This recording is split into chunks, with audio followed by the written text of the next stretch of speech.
তুচ্ছ ঘটনাকে কেন্দ্র করে ছোট ভাইয়ের কোদালের আঘাতে বড় ভাই নিহত হয়েছেন। বুধবার 17 জুন দুপুর 1টার দিকে কুমিল্লার তিতাস উপজেলার জগৎপুর ইউনিয়নের কেশবপুর গ্রামে এমন ঘটনা ঘটে।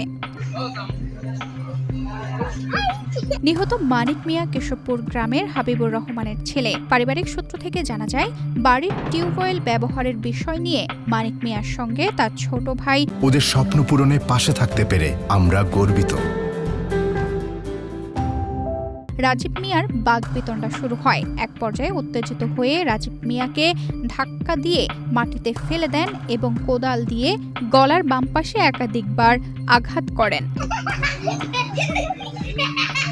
গুরুতর আহত অবস্থায় স্থানীয়রা মানিক মিয়াকে উদ্ধার করে তিতাস উপজেলা স্বাস্থ্য কমপ্লেক্সে নিয়ে গেলে কর্তব্যরত চিকিৎসক তাকে মৃত ঘোষণা করেন। নিহতের স্ত্রী ফাতেমা আক্তার জানান, টিউবওয়েল নষ্ট হওয়ার বিষয়টি নিয়ে স্বামী রাজীবকে সাবধানে কাজ করার কথা বললে তিনি ক্ষিপ্ত হয়ে হামলা চালান। এ ঘটনায় তিনি স্বামী হত্যার বিচার দাবি করেন। খবর পেয়ে তিতাস থানা পুলিশ হাসপাতালে গিয়ে সুরতহাল প্রতিবেদন প্রস্তুত করেন এবং মরদেহ ময়নাতদন্তের জন্য উদ্যোগ নেয়। তিতাস থানার ওসি মনিরুল হক জানান, অভিযুক্ত রাজীব মিয়াকে গ্রেফতারের পুলিশের একাধিক দল অভিযান চালাচ্ছে। তানজিদা রহমান, ইনায়া, বাংলাদেশ প্রতিদিন।